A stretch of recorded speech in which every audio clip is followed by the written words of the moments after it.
La crianza no se trata de ti. No se trata de que tú seas el mejor papá o tú seas la mejor mamá. Se trata de que tu hijo tenga todas las herramientas de chico para que cuando crezca pueda ser un ser humano empático, sociable y feliz. Yo me imagino que a las personas que nos escuchan le debe pasar a la señora que está en el mercado, a la señora que está en su tienda, ¿no? O a la mamá que trabaja. ¿Por qué? ¿Y por qué no estás presente? Porque cuando tú le dices a un niño malcriado, yo voltearía a decirle, ¿y quién los cría? No, entonces es una autoagresión a ti mismo. Y yo creo que está mal catalogado como terribles 2 años porque no es terrible poder conocer el mundo de nuevo, porque es una nueva etapa para ellos. ¿Cómo están? Bienvenidos a este podcast El Poder de una Caricia. Hoy vamos a tocar un tema súper interesante. La crianza respetuosa, la crianza afectiva. Yo soy Roberto Somocurcio, soy pediatra, también soy papá, también he pasado por estos temas, me he enfrentado a berrinches, a pataletas, a críticas, etc. Y esto no nos enseñan en la escuela de pediatría. Y tampoco nos enseñan como papás. No nos enseñan a ser papás, no nos dan una guía, el niño no viene con un manual. Y por eso tenemos hoy día como invitada a una mamá, Cassandra Sánchez de la Madrid. Hola, Bienvenida, Roberto, Cassandra. ¿cómo estás? Qué gusto tenerte en este podcast y en verdad para tocar un tema que también te debe haber pasado, como Uy, ya no lo hemos sabes, conversado. no sabes. Bueno, aprovecho en presentarme. Gracias. Yo soy Cassandra Sánchez de la Madrid, soy empresaria, manejo lo que son las franquicias nacionales del MIF Perú. Tengo mi empresa de representaciones, pero sobre todas las cosas soy mamá de Mila. Sobre todo de las cosas eres mamá de Soy Mila. mamá de Mila. Creo que eso es algo muy poderoso porque yo también siempre digo, no soy pediatra, pero sobre todo soy papá. Y eso creo que va a ser bien fructífero para conversar hoy día sobre la crianza afectiva, sobre cómo establecer límites, Sí. y que seguramente tú debes haber leído un montón, porque los papás Sí. de tu generación leen bastante Sí. sobre eso. La verdad que sí, creo que una de las cosas que más queríamos estar es preparados. Cuando llegara tanto yo como mi esposo queríamos estar preparados para la llegada de Milan. Pero una vez que llegó nos dimos cuenta que no hay un libro que te lo explique. Te pueden dar ideas, te pueden dar aproximaciones, te pueden decir cómo puedes más o menos tratar una situación, pero al final cada niño es un mundo diferente y tienes que aprender a poder dedicarle ese tiempo que necesitan y encontrar cómo funciona la manera en que él entiende o ella entiende el mundo, ¿no? Eso, en verdad, es crianza afectiva, crianza respetuosa. Y como bien has dicho, no hay un manual. El manual es como que la guía general, pero todo lo demás fluye y cada niño, así sean gemelos, son diferentes. Así que vamos de frente al grano. Bienvenidos a El Poder de una Caricia, un podcast para aprender más sobre la crianza afectiva y cómo esta nos ayuda a criar desde el amor, el respeto y la empatía.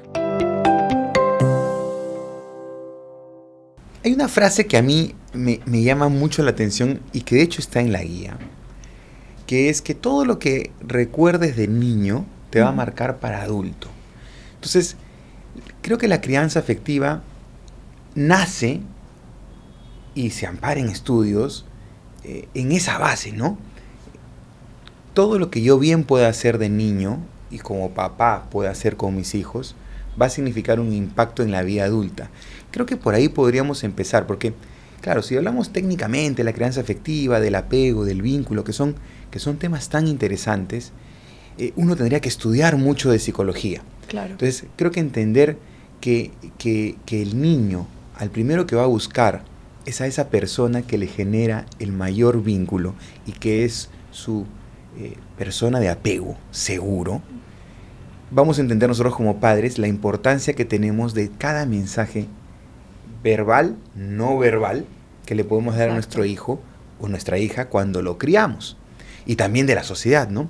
Y yo imagino que a ti, Cassandra, te debe haber pasado todo esto. Y yo quisiera que tú nos cuentes como mamá. Y claro, como mamá y también la experiencia de tu esposo como papá. La crianza. ¿Cómo llegó a ti la crianza afectiva, la crianza respetuosa? ¿Qué es para ti crianza afectiva? Creo que para mí la crianza afectiva y respetuosa es entender que si bien es cierto, es tu hijo o es tu hija, no es un tema de tú automáticamente pasarle todo tu bagaje personal. Muchas veces pasa con los papás que dicen, no, a mí, mi mamá y mi papá cuando yo era chiquito me hacían hacer esto, esto y esto, entonces yo agarro lo que yo sentí, como decías tú, todo lo que yo recogí de mi niñez y se lo doy a mi hijo y no tiene opción. Claro. Creo que el tema de tener una crianza afectiva y sobre todo responsable es darte cuenta que tú tienes el poder como papá de cortar ese ciclo, empezar de nuevo, por así decirlo, y crear un ambiente en el que te das cuenta que los niños, lo único que te están pidiendo, ya que tú decidiste tenerlos, es un espacio seguro donde puedan crecer sin límites, con seguridad, teniendo este apego contigo, que no es que te estén quitando tiempo. Tú estás nutriendo a las personas que van a ser parte de futuras generaciones y que van al final forjar nuestra sociedad. Entonces es un trabajo realmente importante y que uno tiene que entender que muchas veces no pasa. Y qué bien que hayas mencionado esto de crear sin límites o crear con límites. En la crianza afectiva existen los límites. Exacto. Y has dicho algo bien importante, que creo que es trascendental y que es uno de los mensajes que se tienen que llevar de este podcast, que estamos criando las generaciones futuras. En verdad, uno no debe criar a un hijo para ser el mejor Exacto. padre. O sea, No. yo creo que parte de lo que tú dijiste también, ¿no? El bagaje, de autorreconocer nosotros como padres probablemente nuestras limitaciones. Exacto. Porque nosotros nos han criado de una manera que, bien o mal, para ese momento era lo que nuestros padres es lo sabían. que tocaba, sí. Ahora tenemos muchas herramientas de la ciencia, de la psicología, de la antropología, que nos permiten saber cómo los humanos pensamos, cómo en verdad deberíamos vivir casi como que en armonía. Y en eso existen los límites. Pues. O sea, obviamente, los papás cuando entran a la consulta me dicen, pero ¿hasta qué momento yo puedo ser tan permisivo o puedo ser muy estricto, ¿no? Y ahí hay clasificaciones, que en verdad no vamos a caer en ese tema, porque en verdad son clasificaciones nada más. Pero ¿cuánto puedo ser de permisivo y cuánto puedo ser de estricto? Entonces, te deben haber pasado situaciones en las que tú dices, Milan, ¿qué hago? Y muchos papás me dicen, doctor, no sé qué hacer, ¿lo quiero meter a la elevadora o lo quiero estrangular? Entonces, o tengo que decirle, hijito, por favor, respira. Cuéntanos un poquito qué experiencias puedas haber tenido, pequeñitas quizás, ¿no? Mira, en nuestro caso, y quizás le parezca un poco extraño a algunas personas, siempre hemos tratado de razonar con Milan como si fuera una persona adulta. Ok. Entonces, cuando nosotros empezamos a aplicar lo que son rutinas, yo soy una persona que se mueve mucho con rutinas y mi esposo también.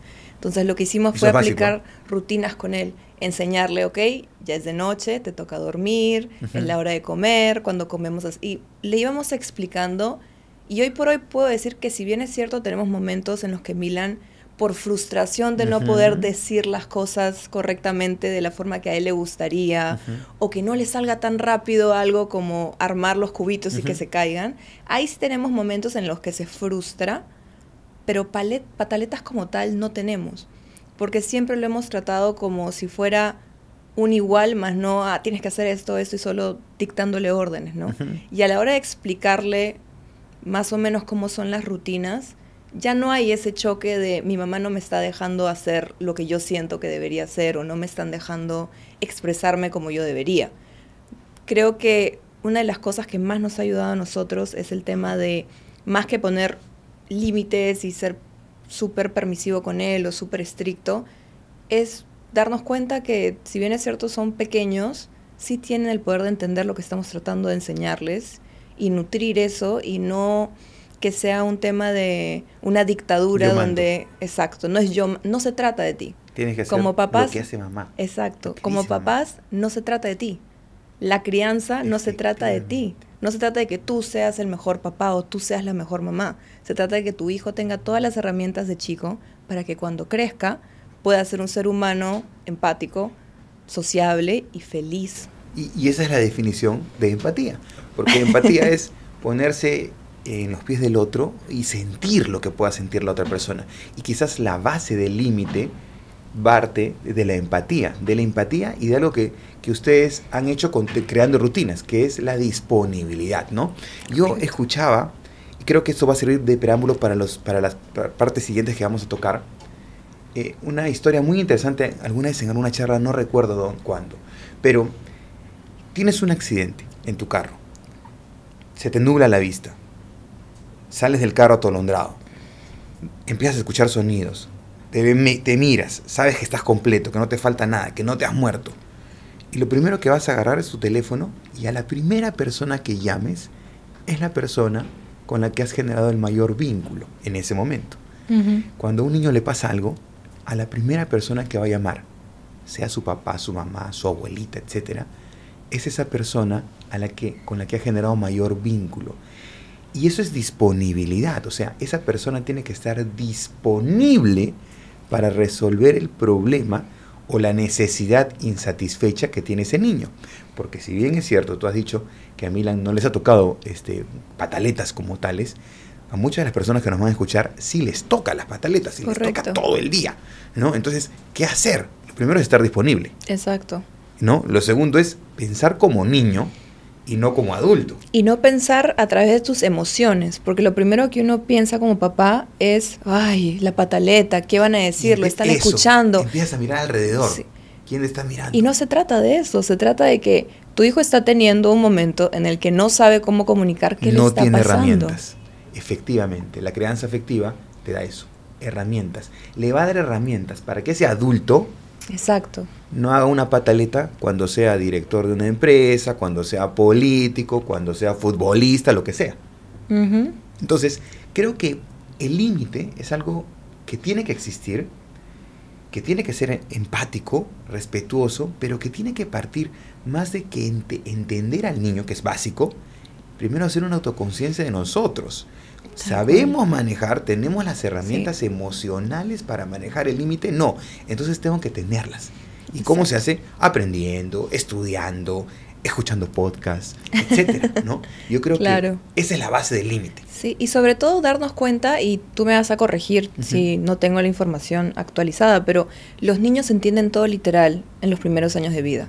Entonces, si tú eres una persona que constantemente le está diciendo a tu hijo, no, tú no puedes porque eres así, tú no puedes porque eres muy pequeño, o eres muy tal, o eres muy cual, o le dices, no, si haces esto el monstruo va a venir, o sea, siempre son esa especie de amenazas, pero no son amenazas porque a ti te lo hicieron de niño, entonces ya lo normalizaste, pero esos miedos que tú le creas, esos límites que tú le pones, no son palabras. Al final tu hijo se lleva eso consigo cuando es adulto y eso puede subconscientemente limitarlo para más cosas que haga. No sé si estás de acuerdo conmigo. No soy de acuerdo, la ciencia está de acuerdo contigo. Esa palabra malcriar, que yo la tengo estigmatizada. Para mí, esa palabra no debería ni existir, porque cuando tú le dices a un niño malcriado, yo voltearía a decirle, ¿y quién lo cría? Claro. No, entonces es una autoagresión a ti mismo. Segundo, los niños tienen un pensamiento maravilloso, pero básico. Conforme van creciendo, van agarrando un pensamiento más concreto, más abstracto, ¿no? Entonces el niño no es un manipulador. El niño no piensa, voy a hacer esto para que a mi madre sufra y le duela la cabeza. No hace eso. No. El niño lo único que hace es, no sé cómo hacer para que me compren mi chupetín. Entonces, como no tengo herramientas, lloro, grito, pego, escupo, muerdo. Porque es la única forma que me lo van a dar. Claro. Entonces, si al final al niño no le entendemos su pataleta como una necesidad insatisfecha no cubierta, y el adulto es incapaz de tener las herramientas para manejarlo, perdemos y no caemos en límites, sino caemos en órdenes. En castrar la emoción del niño, en no darle herramientas. No, te he dicho que no, porque esto no. Pero ¿por qué no? Entonces, creo que eso es algo muy importante en los límites, y en verdad, qué bueno que lo hayamos tocado, porque creo que le va a servir a muchos papás.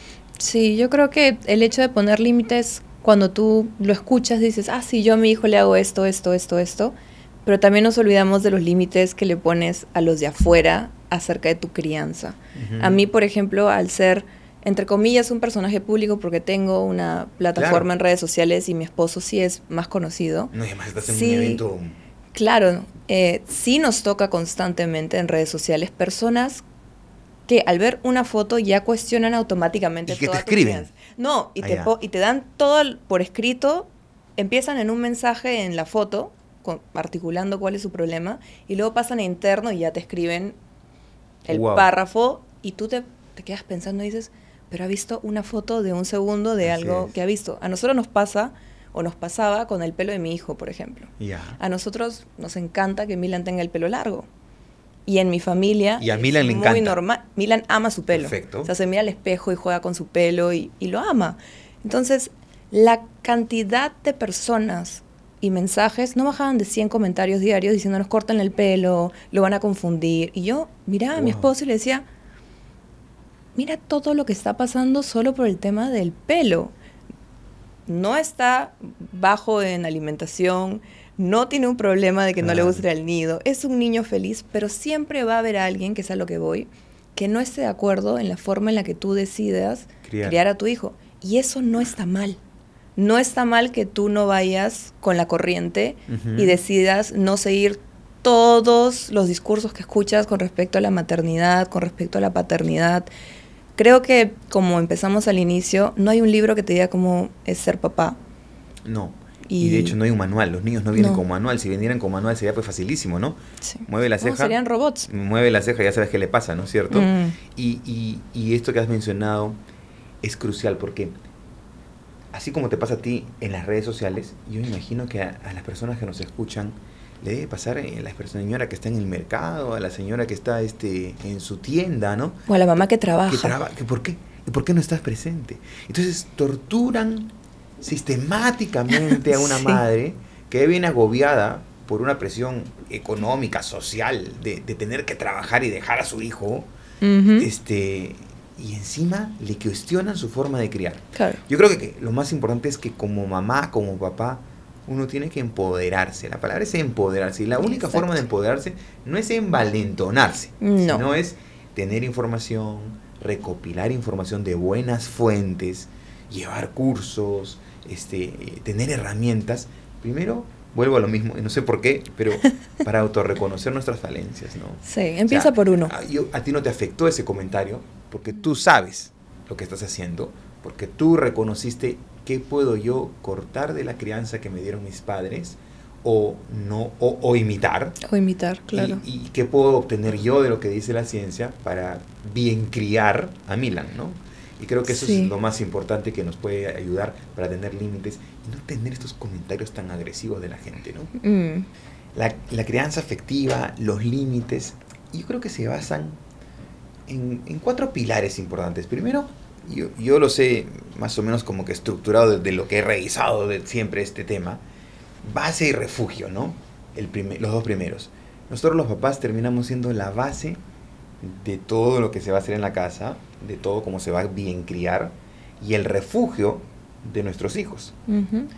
Y los otros 2 es disponibilidad y sensibilidad, ¿no? Ser capaces de sentir lo que al niño le puede estar faltando, fallando, para yo estar disponible, y al final ya viene la parte final que es la más difícil, de tener las herramientas para poder gestionar la emoción del niño. Eso es al final en grandes rasgos la crianza afectiva, el establecer límites, el poder tener una forma de criar propia, como tú bien has dicho, de cada familia. Y yo creo que ahí podemos lograr concatenar esta base, siempre basados en el respeto. Y claro, como ya hemos dicho, ¿no? El respeto es, no le digas porque se puede molestar. Eso no es respeto. Eso no es respeto. El respeto, yo respeto sus tiempos, claro, su madurez, su momento. Claro, no tenerle miedo a tu hijo, ¿no? Es como que no hay que, se va a poner mal, no hay que... Es el otro lado, que es ¿no? el otro lado de... No lo grites porque escucho que si lo gritas le va a hacer mal.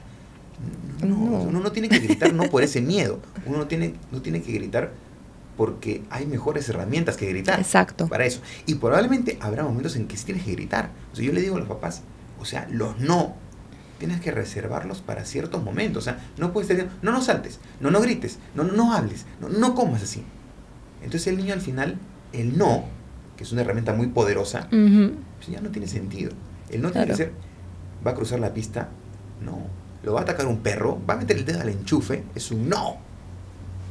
Para eso sirve el no. Exacto. Pero no para estar no. Y eso es empatía, es respeto, ¿no? Yo creo que esos son los pilares de la crianza afectiva, de la disciplina positiva, de la crianza respetuosa, como querramos.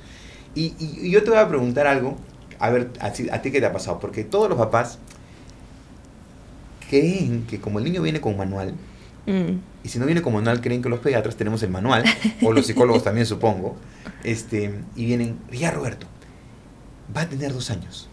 ¿Cómo me preparo para los 2 años? A ti te den haber dicho, ¿no? Los terribles 2 años, ¿no? Sí. A ver, tú dime primero lo que tú piensas, yo luego te voy a decir lo que yo les respondo.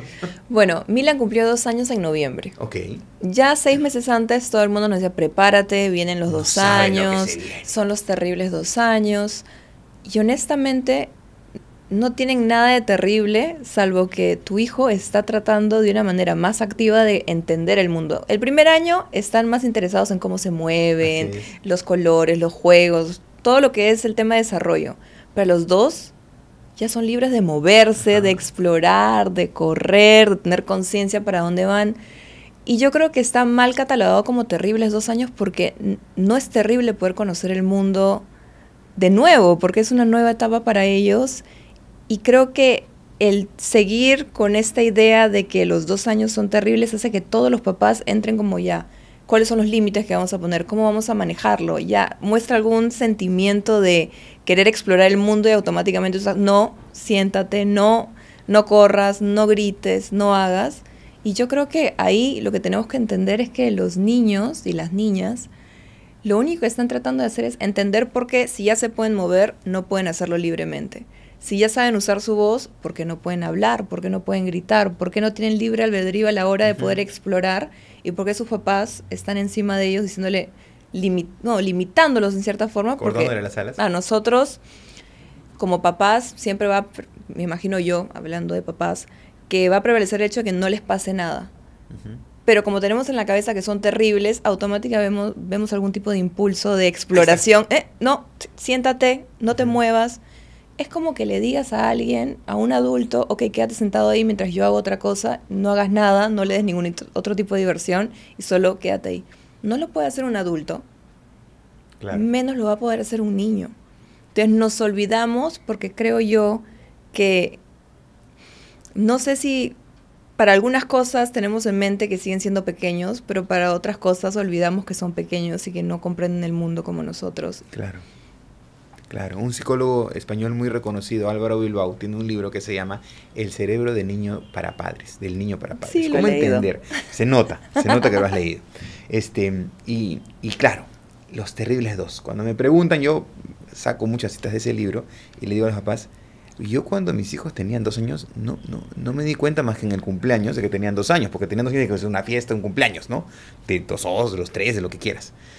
Y no existe ese límite de los terribles 2 años. Como bien has explicado, yo creo que ese es más la necesidad o el miedo de como papás de poder invertir mayor tiempo, de estar más activos, porque ya no es el bebé que se carga en brazos, ya no es el bebé que lo tienes que llevar dependiente de ti, abrazadito y cargado, que es más fácil de controlar quizás, claro. Sino es el niño que se mueve, que corre, que quiere tirar la piedra para ver qué pasa cuando cae la piedra, ¿no? Que quiere pisar el agua para ver qué pasa cuando salpica el agua en sus pies, ¿no? Entonces ese niño explorador son los terribles 2 años. Entonces yo les digo, a ver, ¿son terribles? No, son maravillosos 2 claro. años.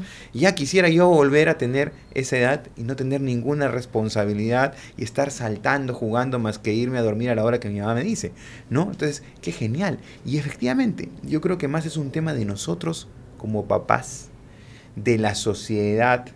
Siempre que hay una necesidad, se genera un modelo de negocio.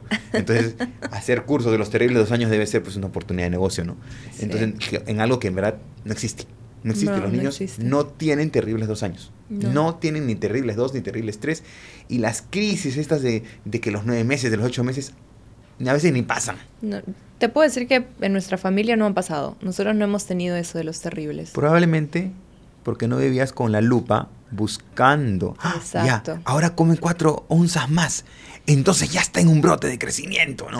Entonces igual pasa con los 2 años, como bien lo dijiste, ¿no? Si uno no está detrás de esto, en verdad no va a pasar nada con los terribles 2 años. Así que quede zanjado en este podcast no existe. Que al menos un pediatra y una mamá muy bien informada, lectora y aprendiz de tantos libros que debe haber leído, hemos demostrado que los terribles 2 años no existen. Así que no sean problemas. No sean problemas. Y creo que existe solo lo que tú dejas que forme parte de tu crianza, ¿no? Yo creo que a la hora de decidir cómo vas a criar a tu hijo o a tu hija, tú tienes que tener claro que son un libro en blanco. Ujú. Y el peso emocional que tú le pongas o el título que tú le pongas de los terribles o los pesados Así o es. los complicados, ya de por sí no solamente limita a tu hijo, pero ya te condiciona a ti, porque todo lo que venga por parte de él, si empiezas con la palabra terrible, ya tú tienes esta predisposición de, ay, voy a tener que estar detrás de él. Si cambiamos el chip a positivo, como me gusta a mí decirle mucho a Ujú. las personas, y dices, oye, mi hijo ha empezado a querer saber más de esto. En el caso de Milan, ama los libros. Entonces, cada vez que vamos a un sitio y ve una estantería de libros, Quiere el corre libro. a toda velocidad y quiere ver los libros. Yo no voy detrás de él diciendo, no corras, no. Claro. Lo dejo ser porque en realidad no está haciendo nada malo. Ajá. Entonces, vivir para entender que tu crianza es tu crianza y si a alguien no le parece que tu hijo vaya corriendo a agarrar los libros, pero a ti te parece una forma en el que no está molestando a nadie, está siendo Efectivamente. libre, está siguiendo su esencia y como dices, no le estás cortando las alas para descubrir, déjalo ser, Claro. dejar Claro que sí. ser. Claro que sí. Y también nos tocará personas que nos escuchen y nos vean diciendo, pucha, pero es que mi hijo no es así. Y me Ujú. toca en la consulta tratar de identificar cuáles son pues estos red flags o signos de alerta que uno debería tener en cuenta para ver cuándo es una conducta esperable. No me gusta usar mucho la palabra normal porque es como que normalizar algo Claro. tan variable es bien difícil. Pero cuándo es una conducta esperable dentro de la conducta humana adecuada Ujú. y cuándo no, ¿no? Y casi siempre yo encuentro que los chicos que tienen problemas, que ya los papás no los pueden controlar, que buscan al psicólogo, que en el colegio avisan, que es un signo de alarma, que en el colegio te avisen que algo está pasando, Claro. son chicos que tienen un problema de integrar sus sentidos, ¿no? Ujú. O sea, Milan va corriendo y es eufórico y es emotivo y sabe decir lo que quiere porque ha sabido integrar la base, que es su cerebro, sus ojos, su boca, el olfato, el gusto, el tacto, la propiocepción, el sistema vestibular, que es el permite tener equilibrio. Integrar esos sentidos se llama integración sensorial.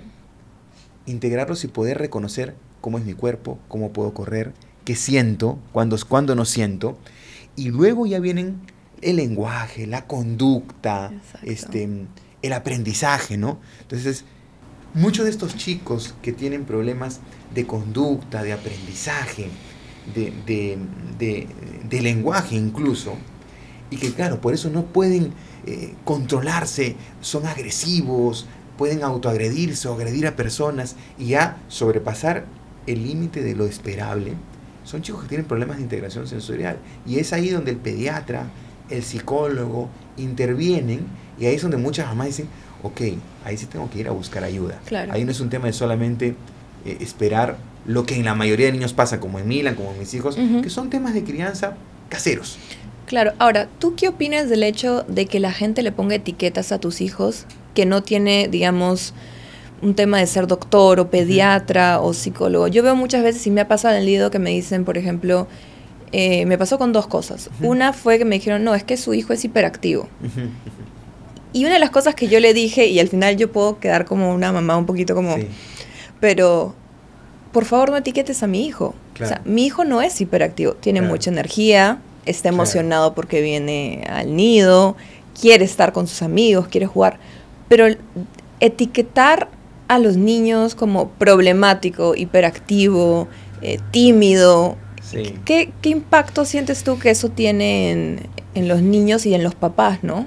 Nace de la necesidad del ser humano de querer tener una explicación para todo y al no saber manejar sus emociones, esa persona que te lo dice quiere etiquetar para poder explicarse a sí mismo por qué este niño, dentro de sus parámetros estructurados, es anormal o atípico. Ok, O sea, el niño normal es el que tiene que estar sentado, casi. sonriendo. Sí, maestra. Niños, vamos a desayunar. Maestra, ¿ya me puedo parar para desayunar? ¿Ya me puedo limpiar la boca? No, ese es probablemente es una exageración, ¿no? Claro. Pero el niño que te mueve el aula, el niño que te distrae a los demás porque hace una broma, ¿Es un niño anormal? No. Hay condiciones médicas, psicológicas, que obviamente requieren una intervención y un diagnóstico, pero eso reservémonos al profesional de la salud. Claro. Yo no te diría, por ejemplo, no sé, pues, ¿no? O te corregiría en algún evento tuyo, es que me parece que esto debería ser así porque, y me inventé una palabra técnica, que la escuché una vez en mi vida, Claro. que es hiperactivo para esa profesora. O sea, hiperactivo es el que se mueve, Claro. es el que grita, el que salta. No, hiperactivo es un niño que realmente no tiene la capacidad neurológica, por un tema de neurotransmisores, de poder controlar un montón de impulsos. Exacto. Y que es impulsivo. Y que el mismo niño te dice, es que no sé qué hacer. Ese es un niño hiperactivo. Claro. ¿No? Y además hay otros problemas. Yo lo veo todos los días con los niños con autismo, por ejemplo, ¿no? TEA leve, moderado o severo. Es una etiqueta, es un rótulo. Yo les digo a los papás, ¿por qué? Porque ¿de dónde nace? De una evaluación que es bien pobre para niños chiquitos y del lenguaje. Yo tengo pacientes que no hablan absolutamente nada, pero que se saben todo, que son capaces de hasta de sociabilizar en su pobre lenguaje, pero son moderados o severos porque no hablan. Entonces, los rótulos y las etiquetas terminan siendo, creo que hasta discriminatorios para los niños, y siempre Claro. una daga en el corazón de un padre. Me ha dicho que es hiperactivo. Claro. Buscas ayuda a veces innecesaria, cuando el colegio debería ser la fuente de la diversidad, ¿no? Exacto. De la neurodiversidad. Porque en neurodiversidad no solamente hablamos del autista, del hiperactivo real, sino también de los neurotípicos, que dentro de su neurodivergencia posible, pueden ser más movidos, más alegres, más contentos, más tristes, más tímidos, y respetar sus tiempos. Mi hija, me acuerdo clarísimamente, ¿no? Mi suegro siempre me lo cuenta, ¿no? Él la iba a recoger al nido y la niña ensayaba para el show del último año, del último día del año. Y era el angelito que iba a salir en la Navidad, ¿no? Y salía y lo hacía con sus 4 amigos y sus maestras. Y mi suegro le decía, oye, pero ella es bien tímida. Yo creo que mejor la pones en un rol un poquito más secundario para darle más confianza, porque yo no creo que deba estar primera. No, pero es que lo hace muy bien, decía la maestra. Ok, bien, ¿no? Me acuerdo el día de la actuación, ¿no? Se paró, miró 200 personas enfrente, hizo esto. Y no volvió a levantar la cabeza hasta que se acabó el show. Uh-huh. Entonces, esa timidez, ahora es una chiquita súper desenvuelta, le fascina, juega básquet, la trome, ¿no? Hasta me hace preguntas que a mí me tiemblan en el piso, ¿no? Entonces, tú dices, si yo lo hubiera etiquetado de tímida y la hubiera llevado pues al psicólogo para que manejen su timidez, Uh-huh. ¿qué hubiera pasado? Probablemente hasta hubiera hecho más problemas, ¿no? Claro. Entonces uno tiene que estar identificando cosas que realmente sean red flags, banderas de alerta. Exacto. No, señora, su hijo es hiperactivo porque me movió la clase, Claro. Porque quiere jugar. ¿no? Sí, y es volver a lo que hablábamos al inicio de entender que nuestros hijos de pequeños toman todo literal. Literal. Entonces, si Son tú le básicos, dices a tu... sencillos. Si la persona que pone por sobre todas las cosas, que son sus papás, le dicen, no, tú eres tímido, Ajá. no puedes estar O tú adelante, eres un malcriado. o eres un malcriado, automáticamente el niño, o sea, si tú le hubieras dicho a tu hija, no, mejor tú otro rol más pequeño, más chiquito, quizás tu hija no sería la persona desenvuelta y feliz que es ahora porque se hubiera quedado con el, no, mi papá, en algún momento, la figura que es como el ser para mí más importante, me dijo que yo era Su tímida. base. Entonces, yo me tengo que quedar aquí.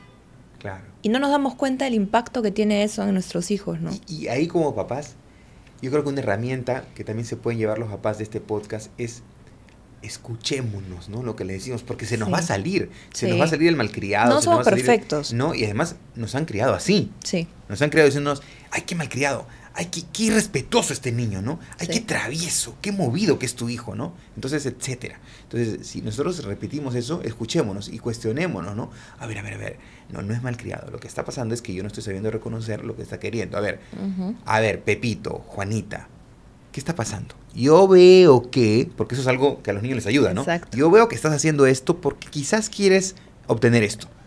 ¿Es así? Sí. El niño hace nada más, ¿no es cierto? Sí. Ok, entonces, ¿qué te parece si lo hacemos de esta manera? Ya está. Y ya está. En nuestro caso, Milan habla, pero cuando su cabeza va más rápido que su boca para explicar las cosas, hace bicicleta. Ajá. Entonces, nosotros, ojo, a ver, mi amor, otra vez, mamá, bicicleta. Entonces llega un punto en el que te das cuenta que ellos están tratando de entender, ¿no? Están Ajá. tratando de hacerte entender, pero es como si tú y yo habláramos diferentes idiomas, Claro. y tú estás tratando de darme información vital para ti, porque es lo Sí. único que tú conoces, y tratas de Emocionado. decirme, emocionado por contarme, y yo te miro y digo, no te entiendo, entiendo. no te entiendo, te ignoro, pues digo, Ajá. ya se le va a pasar, se le va a Ajá. pasar, y tú te vas frustrando, sí, como adultos nos pasa cuando vamos a un país donde no hablamos el Totalmente. idioma. Imagínense un niño que está en un mundo en el que el único que se entiende es él, ni Totalmente siquiera tiene bien. alguien más. Básico, recontra Sí. básico eso, ¿no? Qué bien, ese es un tema crucial e importante y creo que es una herramienta que los papás se pueden llevar. Sí. El límite está asociado al castigo, ¿no? Uy. Y de hecho, el castigo es algo que ha existido desde que el hombre está en la faz de la tierra. Y todavía existe. Creemos que castigando vamos a cambiar formas y actitudes. Es cierto que una acción equivocada merece una consecuencia, sea buena o mala. Pues si hago una acción buena, probablemente mi consecuencia sea buena. Pero si hago una acción equivocada o errada dentro de los parámetros, pues tenga una consecuencia del mismo calibre, ¿no? Que es como haces un acto delictivo, terminas en la cárcel. Así Claro. sencillo, ¿no? Y creo que eso es lo que a mis hijos, por ejemplo, que tienen 10 y 11, les explico bastante, ¿no? O sea, todo, y a mis pacientes también, sobre todo me encanta hablar con esos adolescentes a esa edad, púberes, ¿no? Igual podemos hablar con los chicos pequeños, ¿no? Hay una consecuencia si tú haces algo que para ti está bien, porque ningún Claro. niño hace el mal a sabiendas, ¿eh? O sea, ninguna persona, en verdad, o sea, hasta los criminales de guerra creen que están haciendo lo correcto, pero obviamente no está bien, pero ninguna persona hace el mal a sabiendas, ¿no? Entonces, los niños menos. Entonces, castigos, o sea, yo recuerdo, voy a tocar un ejemplo cercano, mi abuela, ¿no? Mi abuela, que en paz descanse, era de las personas que si tenía una regla o si tenía una correa cerca porque algo le habías hecho, te perseguía, ¿no? Y fue cambiando en el tiempo, porque mi mamá, mis tíos me cuentan que era mucho más con ellos y con nosotros un poco menos. Mi mamá obviamente, bueno, no, yo tampoco, y creo que ese es un bonito mensaje de cómo esto va evolucionando, cómo la crianza afectiva, el entender de que no golpear, no agredir física, verbal o psicológicamente, torturar a un niño, termina siendo, se puede cortar en el tiempo. Yo les digo a los papás de mis pacientes, todo lo que bien hagan ustedes en crianza va a repercutir directamente en su hijo, pero en quien más va a repercutir es en sus nietos. Entonces, no sé a ti qué te habrá pasado con esos temas del castigo.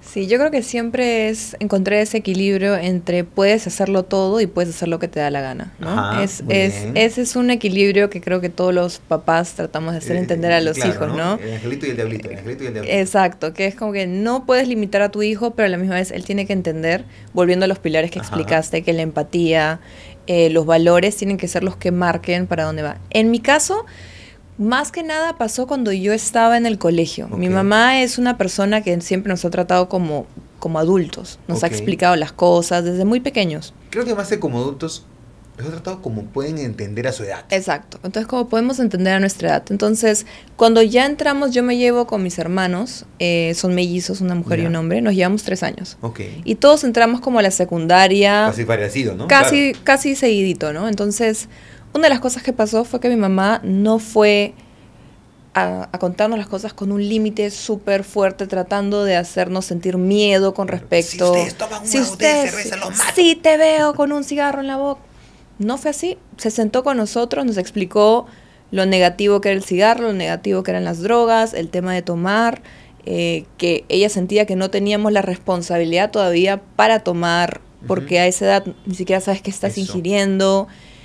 Y al contarnos eso, siempre tuvimos, por ejemplo, tienes que estar en la casa a las 12, el Claro. tema de los horarios, la rutina, Ahora cuando hablo contigo claro, me doy cuenta que lo he traído, ¿no? Sí, Yo claro. se lo he puesto a Milan porque también lo tenía muy presente yo. Pero en el colegio todas las mamás eran, te vas a acordar de mí, tus hijos van a terminar mal, van a ser los más... ¿Qué será de su vida? ¿Cómo puede ser tan liberal? Y hoy por hoy yo veo a las personas de mi promoción y muchas de ellas que sus mamás eran súper castrantes, tenían los límites muy tajantes. No tuvieron buenas consecuencias con su vida. Entonces, creo que a la hora de poner los límites no se trata de asustar a alguien a tal punto que cuando lo haga sienta que no puede tener una red de protección y que tiene que esconderlo y que básicamente va a perderlo todo por hacer eso, sino ser como contarles qué sucedería si esto pasara. Como dices tú, acción-reacción. Si tú haces A, el resultado va a ser B. Pero la violencia y el miedo no tienen que ser parte de esta ecuación. Qué bonito mensaje, porque te mencioné al inicio de esta parte que estamos conversando, que a mí me encantaba hablar con los chicos de 11, 12, 13 en la consulta, ¿no? Y les digo, ok, esta es la edad en la que te vas a exponer al alcohol, te vas a exponer al cigarro, te vas a exponer a las drogas. ¿Qué sabes? Y muchos se quedan así y miran a sus papás, ¿no? Como que nunca lo han tocado, ¿no? Claro. Entonces les digo, a ver, vamos a tocar ese tema. Esto produce esto. El alcohol, si algún día decides tomar alcohol, que sea en un lugar seguro, porque si tú tomas, vas a perder el control de tu cuerpo. Exacto. Si pierdes el control de tu cuerpo, tú no sabes. Si tus amigos hacen una cosa, una barrabasada, y terminas en la cárcel. Sí. Literal. Porque tú no estabas controlando tu cuerpo, porque lo perdiste. Ok, entonces tiene que ser seguro, etc. Y conforme vayas creciendo, vas a ir ganando bonos para poder llegar un poco más tarde, etcétera, ¿no? Y con los niños es igual, porque muchas veces nos pasa, y me pasa a mí a veces todavía, no corras porque te vas a caer. A ver. ¿Estás seguro que si corres te vas a caer? Claro, es una premonición. ¿Es cierto? ¿No? O sea, ¿has visto una bola mágica del futuro que se va a caer, que va a romper la mampara, va a caer el vidrio, le va a cortar el cuello y va a morirse? No, entonces, tal cual. Yo creo que lo que podríamos decir al chico es, mira, estás corriendo por un lugar peligroso, podría pasar que algo pase, que esto se caiga, que esto se rompa. ¿Tú qué opinas? Ya, sí, tienes razón. Y se van a correr por otro lado. Y siguen corriendo. 100%. ¿No? Ahora, si te molesta que corran, mejor tienes que ir al psicólogo tú, porque si te molesta que un niño corra... O que hagan ruido. Ya tienes un problema, ¿no? 100%, entonces, sí. Ahí yo creo que el castigo, el castigo no entra en esta ecuación. Y de hecho, muchas mamás, papás nos escucharán y nos dirán, pero es que mi mamá me ha criado así. Pues hay que sanar esas heridas, en verdad. El ciclo, ¿no? Hay que sanar esas heridas. Ese ciclo, hay que cerrar ese capítulo oscuro, porque nuestros papás no lo hicieron porque eran unos malos padres maltratadores y tenían que ir a denunciarlos a la DEMUNA. No. Lo hicieron porque no tenían otras herramientas. La medicina, la psicología no había avanzado tanto como ahora. Entonces yo creo que es importante que nosotros identifiquemos esas falencias o carencias que podamos tener para no repetirlas, ¿no? Para no repetirlas. La letra no entra con sangre. Ese mensaje de que la letra entra con sangre, pues es un mensaje medio inquisidor, sí. ¿No? O sea, el ser humano, desde que está en la faz de la tierra, ha querido imponer sus ideas castigando, matando, golpeando. Y no podemos hacer eso con nuestros hijos. Nunca termina bien. La historia lo dice, nunca termina bien. Y aparte creo que es una gran oportunidad para las mamás y los papás que nos escuchan a darse la oportunidad de escribir su propia maternidad y paternidad. Su propio libro. No porque te pasó a ti, lo tiene que vivir tu hijo. Porque estoy segura que a ti no te gustó. Totalmente. Y hoy por hoy tú piensas y dices, no me gustó. Pero es lo único que sé. Pero no te gustó. Y empieza por sanar esa relación con nuestra mamá, con nuestro papá, que si hicieron algo que no creemos que sea correcto, hay que sanarlo, cerrar ese capítulo y, ok, a partir de ahora, esto no va a pasar. Lo escriben, se lo hablan a alguien y se acabó. 100%. ¿No? Eso 100%. es importantísimo. Y bueno, hablemos de ejemplos, ¿no? Porque, de hecho, los papás nos van a escribir hablándonos de ejemplos seguramente, ¿no? Es que a mí me criaron así, es que yo hice esto, ¿no? Puedes tener historias sin fin. Yo podría empezar con las que me cuentan los papás de mis pacientes, ¿no? Hemos hablado de los 2 años, ¿no? Esos ejemplos terribles de que sí, es que se pone así, es que es irritable, ¿no? Etcétera. Pero a veces pasa ejemplos de crianza comunes que tienen que ver mucho con los tabúes que tenemos frente, por ejemplo, a la sexualidad, ¿no? Entonces, en la crianza y la sexualidad van de la mano, porque el niño es explorador. Entonces, el papá viene, Roberto, ¿y por qué se toca tanto el pene? ¿O por qué se toca tanto la vagina? Un niño de 2 o 3 años. Y yo le digo, a ver, escúchame. ¿Y te has dado cuenta cuántas veces se toca la oreja? No. Vamos, desde que estamos en la consulta se ha tocado como 5. Y yo te pregunto por qué se toca tanto la oreja. No, no es cierto. Salvo que le duela, salga pus o tenga fiebre, pensaré que tiene una otitis. Exacto. Pero si no tiene nada, ¿por qué se toca tanto el pene? Simplemente porque es un órgano más para él. Ya nuestro cerebrito de adulto, malicioso a veces, con ideas impuestas, hacen que pensemos, uy, no, se va a tocar el pene, algo está mal. No, claro. Algo le va a pasar, se está autoexplorando nada más. Entonces, tomando en consideración que he usado pañal durante muchísimo tiempo y no sabía que eso existía. ¿No? Para una niña o para un niño, no, el pañal era parte de su cuerpo y ahora claro, ya no está. Y que claro, le digo, a él le causa tanto placer tocarse el pene como rascarse la oreja. Y nadie te dice nada porque te rasca la oreja. Sí, tiene razón, ¿no? Entonces, yo creo que empezar por ahí son temas de crianza, son temas del día a día de los papás, ¿no? Otro, por ejemplo, que siempre me acuerdo, ¿no? Es el típico del nido, ¿no? Pucha, lo que pasa es que quiere todo para él y no quiere prestarle nada a sus amigos. Y la maestra me ha dicho que eso está mal, que ella tiene que aprender a compartir, ¿no? Y el niño tiene 2 años. Entonces yo le digo, a ver, vamos a revisar la guía del neurodesarrollo. Entonces, ¿qué dice acá? Aprende los pronombres mío, tuyo, suyo. ¿Qué dice acá? Entre los 24 y los 36 meses. Si el niño no sabe que es suyo, ni que es tuyo, ni que es mío, solo sabe que es mío, ¿cómo va a compartir? El niño tiene primero que aprender a saber qué es suyo para luego compartir. El niño no aprende a caminar y luego gatear. Correcto. Aprende a gatear y luego caminar, ¿no? Entonces, ahí va el mensaje de la temporalidad, ¿no? De eso que tú mencionabas de tu mamá. ¿Por qué tu mamá los sentó a ustedes a hablarles de ese tema a cierta edad? Probablemente se los ha hablado desde que eran chiquitos. Sí, claro. Probablemente. Pero en un mensaje, para un niño de 3 años, es distinto que para el de 4, que para el de 5, que para el de 10, que para el de 15, que para el de 18. Entonces, igual es en los niños. O sea, la temporalidad del neurodesarrollo. El neurodesarrollo no es un punto, son brechas. El niño aprende a reconocer su cuerpo, aprende a caminar de tal edad a tal edad. Y para eso los pediatras somos especialistas y los psicólogos también. Entonces, para mí esos 2 ejemplos son como que bien interesantes. A ver tú si tengas algún otro que te han contado que te haya pasado.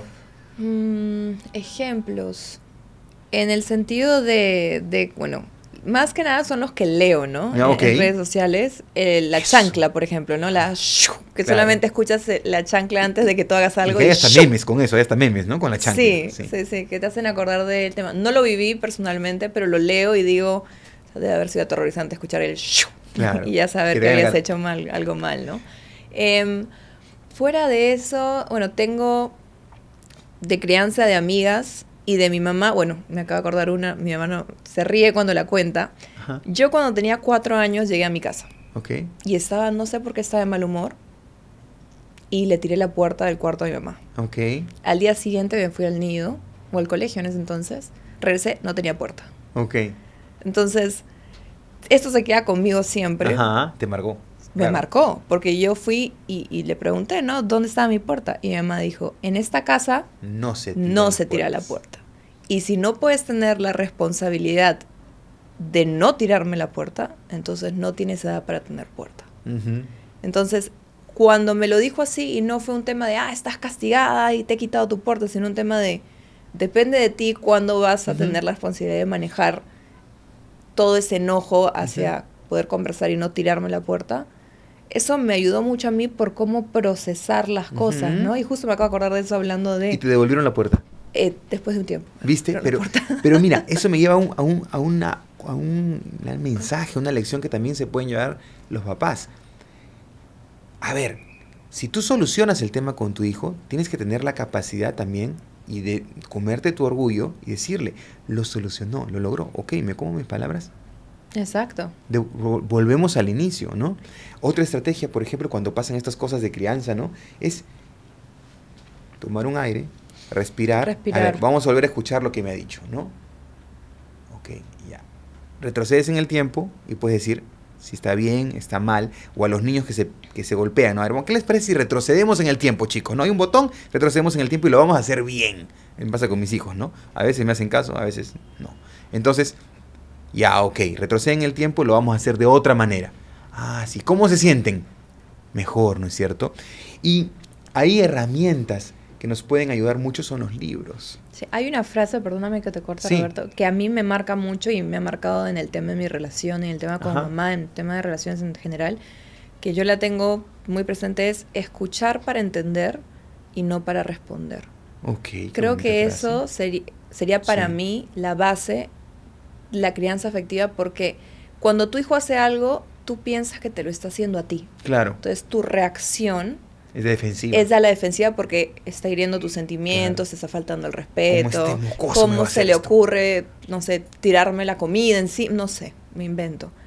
Pero si nosotros nos detenemos para cualquier aspecto de nuestra vida en una conversación y nos damos cuenta que lo que está diciendo la otra persona no es para atacarnos, sino que desde su punto de vista eso es lo que esa persona está sintiendo. En el caso de los niños, todo lo que está sintiendo, que mover un vaso Ujú. o que le pongas un vaso que no es el que más le gusta en Claro. ese momento, genera todo eso en él y nos damos cuenta que no es un ataque.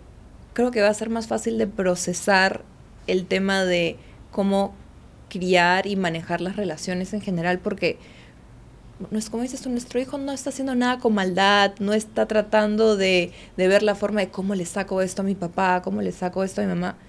Él está reaccionando. Los niños tienen permiso, en mi opinión, de reaccionar porque todavía no tienen control de sus acciones. Un niño puede empezar un berrinche porque se le cayeron los cubitos porque todavía no sabe manejar sus emociones. Pero un adulto Ujú. que está criando un niño, como dices tú, hacer trabajo personal de desarrollo para darte cuenta por qué es que eso te molesta tanto, Totalmente. pero darte cuenta que no es que esté haciéndotelo a ti. Claro.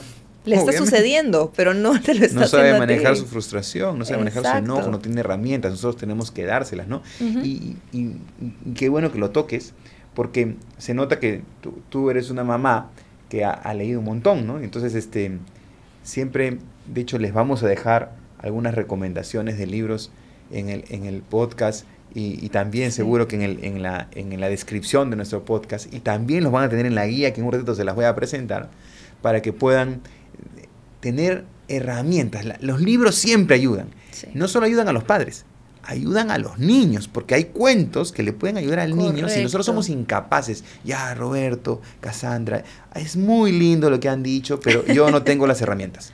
Claro. Y no tengo dinero para meterme a un curso, y no tengo tiempo, Ya. etcétera. Hay muchos cuentos que te pueden ayudar para esa nochecita contárselo a tu hijo.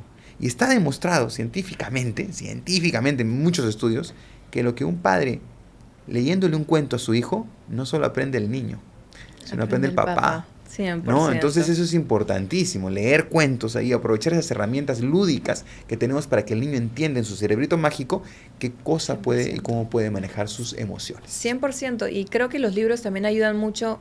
Me pasó a mí con Milan, porque es hijo único, y Ujú. todavía no tenemos planes de tener otro. Ujú. Entonces todo el mundo va a decir, se te va a hacer muy complicado que compartas, se te Ujú. va a hacer muy complicado que duermas solo, que va a ser muy engreído. Y por medio de los libros y los cuentos, es que él ha aprendido esto de compartir, Claro. de cómo los momentos que pasan los muñequitos, él ama el espacio, ahorita estamos en una Ajá. etapa que ama a los astronautas, el Bueno, espacio, qué todo. bonito. Entonces, tratamos de, dentro de lo que le gusta a él, buscar los dinosaurios y la mamá a la hora de dormir, Sí. lavarse los dientes, el tema de como cuando tus amigos vienen, que tienes que compartir. Y sí ayuda mucho, porque creemos que ellos no lo entienden, pero lo entienden más de lo que nosotros pensamos.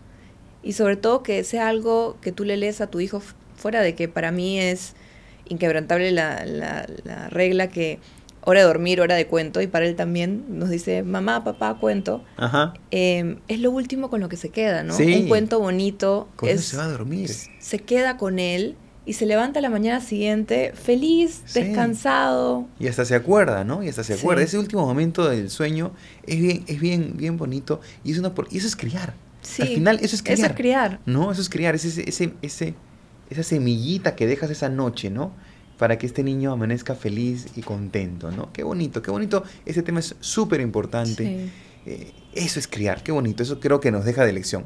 Eso es criar. hemos hablado de muchos temas.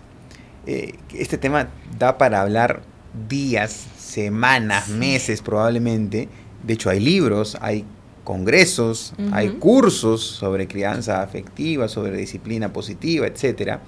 Y yo quisiera dejarles como conclusión a las personas que nos oyen, que nos ven, que la crianza, primero, es algo propio, es algo de cada familia.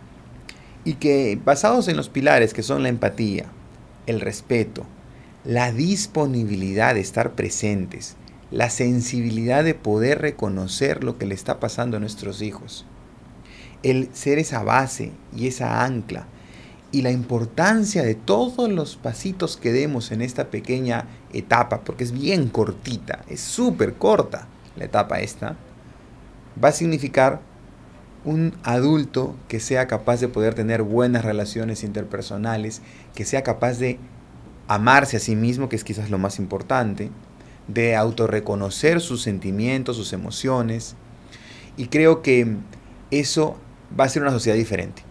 Ya les dije que lo que hagan ahora va a impactar en su hijo inmediatamente, pero más en los nietos y en la sociedad probablemente. Y Cassandra muy bien lo ha dicho. Cassandra, ¿tú qué consejo o qué mensaje te llevas? Bueno, creo que una de las cosas más importantes con las que me quedo y que me gustaría compartir es que crianza afectiva también es romper un ciclo, ¿no? Que si bien es cierto, nosotros no pudimos haber tenido la crianza o la niñez que quisimos, eso no necesariamente tiene que marcar la crianza y niñez de tu hijo. Tienes la posibilidad de darte la oportunidad de ser la mamá o el papá que tú quieras y no limitarte por el pasado que estés llevando. Y otra cosa sumamente importante es escuchar para entender y no responder. Eso. Nuestros hijos jamás voluntariamente van a estar tratando de hacernos daño, manipularnos o hacernos sentir mal. Lo que están tratando de hacer es comunicarse y para ellos es una etapa muy confusa, de mucha diferencia a la hora de sentir cosas. Entonces, darnos cuenta que escuchar para entender a nuestros hijos es estar presentes y saber que eso que están sintiendo es válido. Claro. Y que no es un ataque de ninguna manera hacia lo que somos como padres, ¿no? Así es, hacer visible lo invisible. Muchas veces terminamos buscando lo negativo de lo que pasa el día a día. Es más fácil, ¿no? Que es más Pareciera. fácil, pero no nos damos cuenta de todas las cosas que pasan bonitas. Y eso es hacer visible lo invisible. ¡Qué bien hiciste esto! Exacto. ¡Qué bacán cómo reaccionaste de esta manera! Oye, qué bien manejaste esta situación. Sí. O qué bien jugaste el partido de fútbol. Claro. O qué bacán que hayas ayudado en esto. Eso es importante. O no te salió como tú creíste, pero diste todo. Efectivamente, ¿no? Eso al final es crianza. Y yo quiero agradecer, gracias primero a ti, Cassandra, por estar aquí.